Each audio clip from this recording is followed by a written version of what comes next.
Those are just some of the things that Ekuru Aukot has been saying, and more so on social media platforms like Twitter. Thank you so much for making time for the big question tonight. Let's take a look at what you're saying on Twitter right now about the Third Way Kenya movement.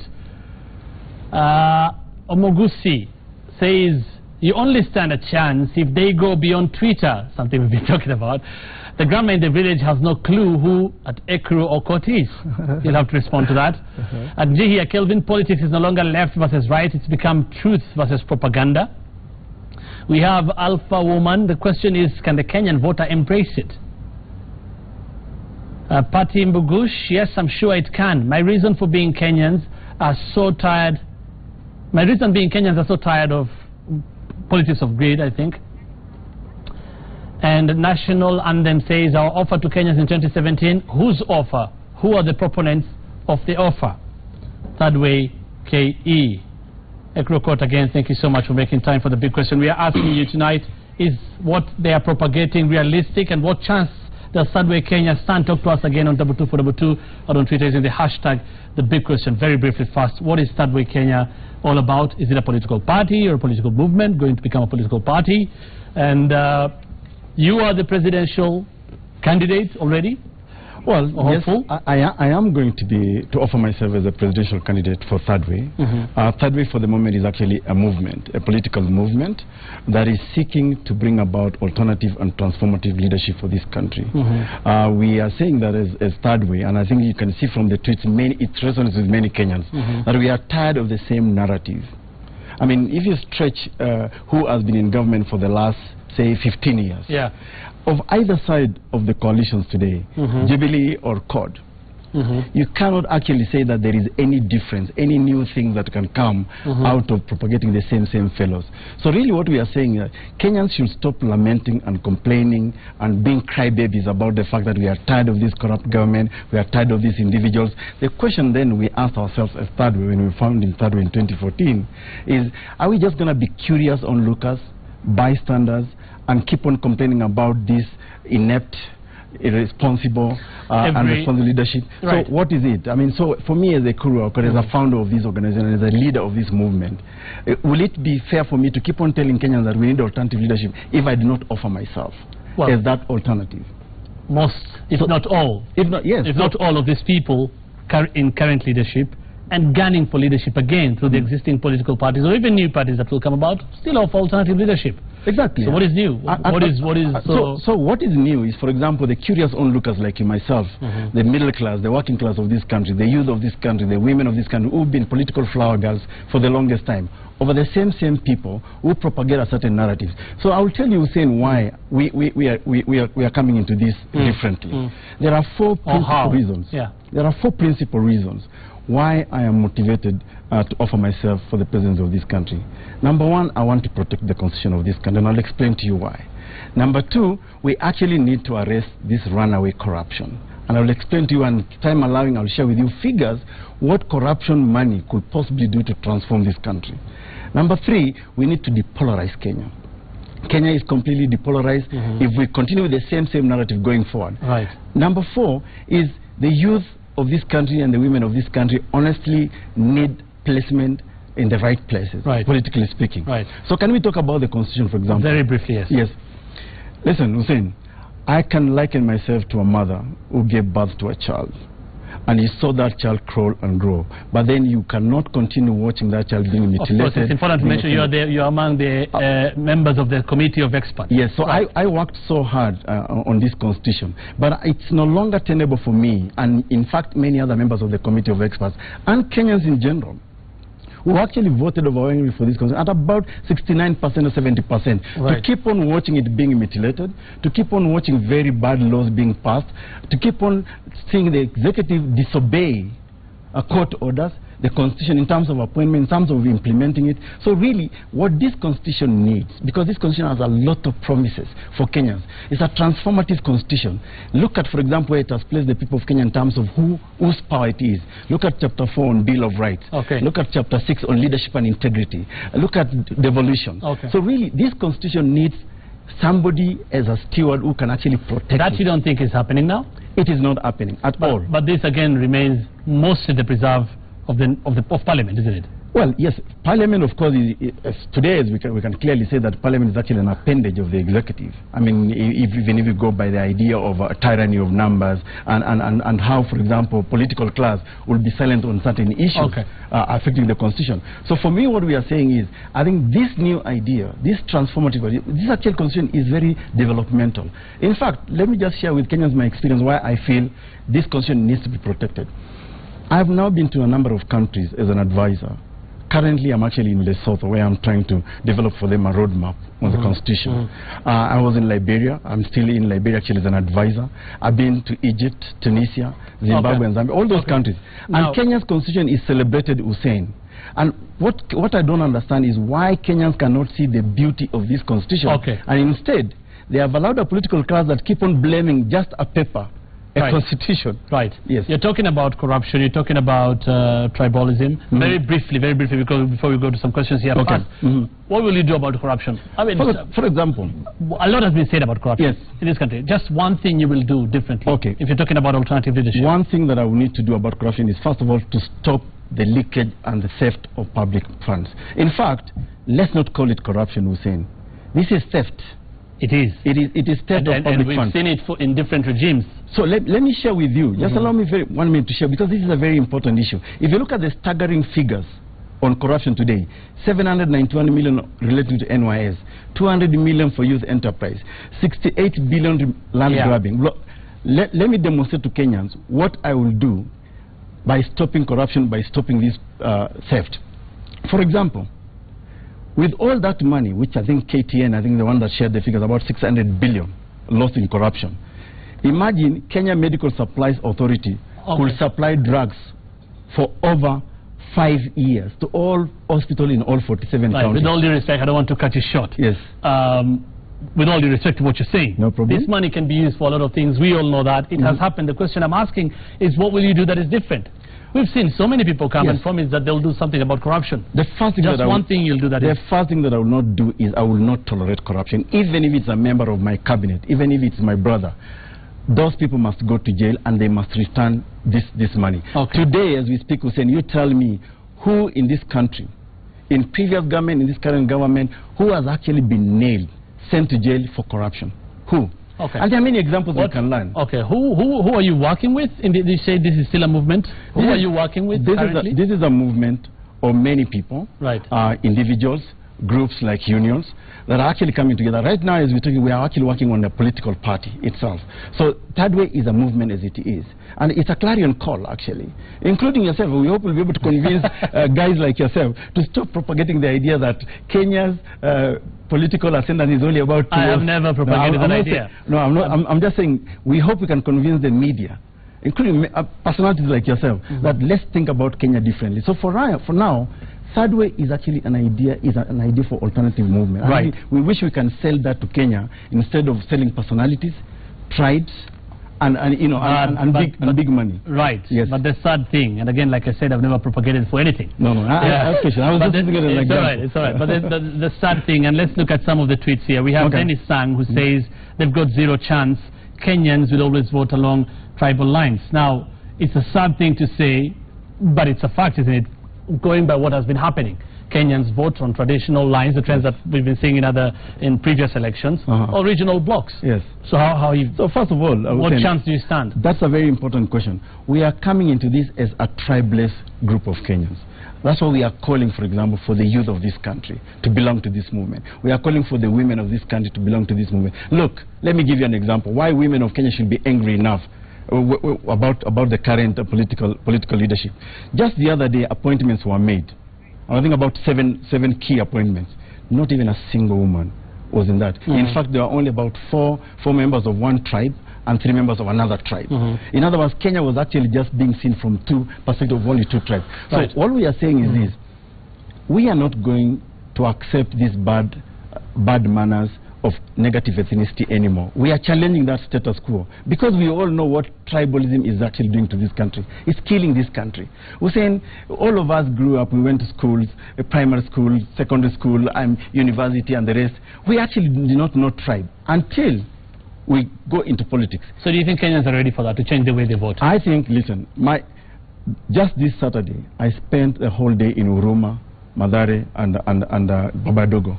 Went to speak to guys, young people, and everybody is saying we are tired, we are tired. I mean, so you hear everybody saying we are tired. Look at the middle class, we are tired of this corruption, we are tired of this leadership, we are tired of the same thing. So all we are challenging them to say, okay, fine. If you are tired, so what? What next? And that's why we think we need to address the question of... And that is a question I'm asking now. How do you think Kenyans are going to change this? So what will you do to have Kenyans change the way they vote? Listen, any idea must have champions. We cannot sit back and say this is the way Kenyans have been conditioned, even though we know it's bad. People murder each other, the other day. People kill. So is it good to say that it's okay to go on killing and this is who we are, even though we know it's a bad vice? We must correct it, Hussein. And we know what tribalism has actually done to this country. It has divided us right into the middle. We are seen in the context of either I'm a Turkana, I'm a Jaluo, I'm a Kikuyu. Is that what we want as a nation? We claim that we are a nation state. If today we allow tribalism to prosper as it is, we have 43 ethnic groups in Kenya today. What Third Way is going to do is it's going to celebrate the diversity of this country. By including who? Everyone? I will give you an example, Hussein, and allow me. Article 130 of this constitution says, for example, if you are the president of this country and you are forming the national executive, your national executive must have the outlook of the people, of the diversity of the peoples of Kenya. In other words, it's about the various tribes in this country, because we recognize that is a problem in Kenya. Now, I will leave you to do your own research, and I leave Kenyans to do their own research. Look at the face of our national executive today. Does it reflect the face of Kenya? And let me tell you, it's not rocket science. This constitution says that we can have a maximum of 22 cabinet posts. What I'll do in my presidency is this. I will make sure that there are 20 different tribes in the cabinet in the first instance, even as CSS. The next batch will be different PSS. It is possible today even to find an El Molo who is qualified, an Ogiek, a Boni, a Turkana, a Somalia, a Borana. You can find all those who are qualified. So it is pretentious to say that in this country we cannot actually put the face of Kenya into our political organization. This is the difference we will bring. And you see, this is part of the dialogue we want to have with Kenyans. Back to my question of who you're working with. You're working with Kenyans, isn't it? Listen, this is where I'm coming from with that question. There's always been a problem in Kenya. People talking on one hand about tribalism or ethnicity, and on the other hand, they're talking about the need for representation for all regions. Where do you draw the line between tribalism and representation for all regions?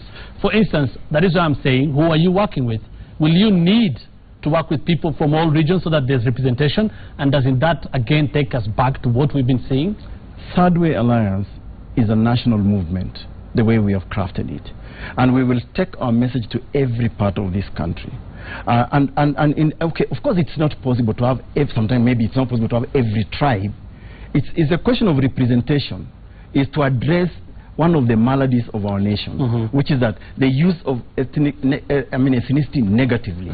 And what we are saying, we are going to make that positive. We are going to celebrate diversity. For example, when you are forming a government and you deliberately segregate or relegate a certain region, certain tribes of this country, tell me what you think other people will think. Kenya belongs to all of us in equal measure. I just gave you an example. Is it last week's appointment or the other week?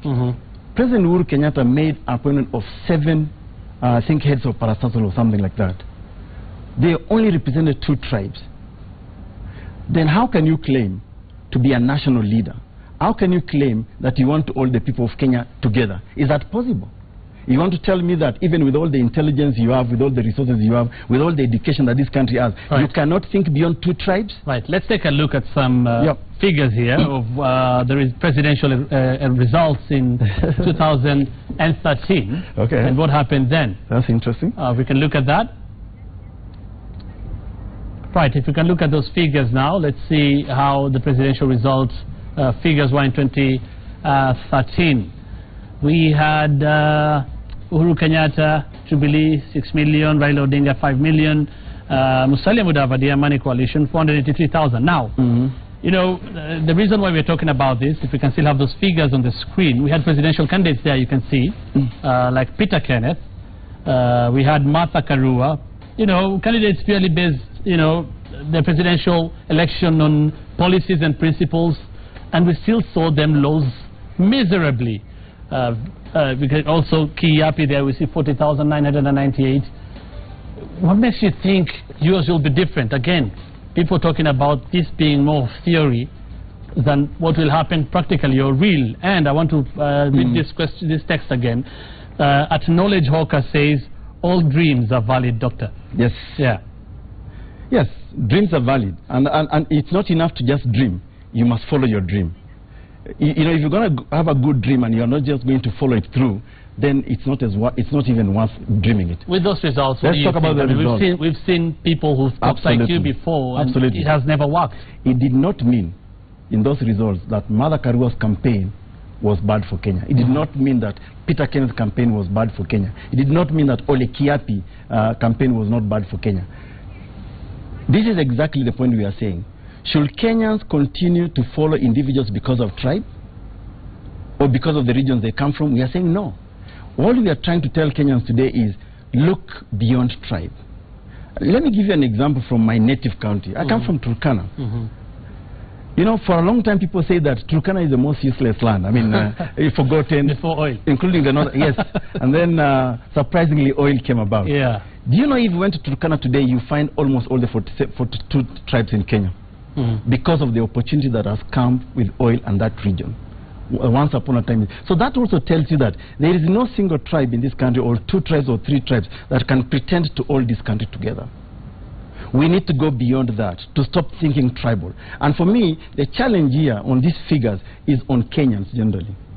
What has been persuading Kenyans really to pursue individuals? I mean, even if we looked, and I'm not saying that only Kikuyus voted for Uhuru or only Luos voted for Raila. Again, it's a very wrong assumption to make. But we know that the political mobilization of Kenya has been around negative ethnicity. That I am one of your own.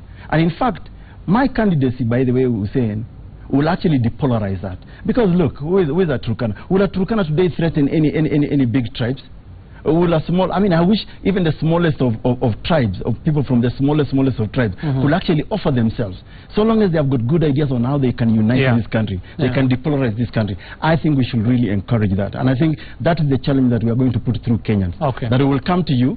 Don't look at us. Don't look at. I mean, listen. It's not my mistake to have been born at Turkana. You don't think that matters at all, or that won't matter, for instance, in Turkana?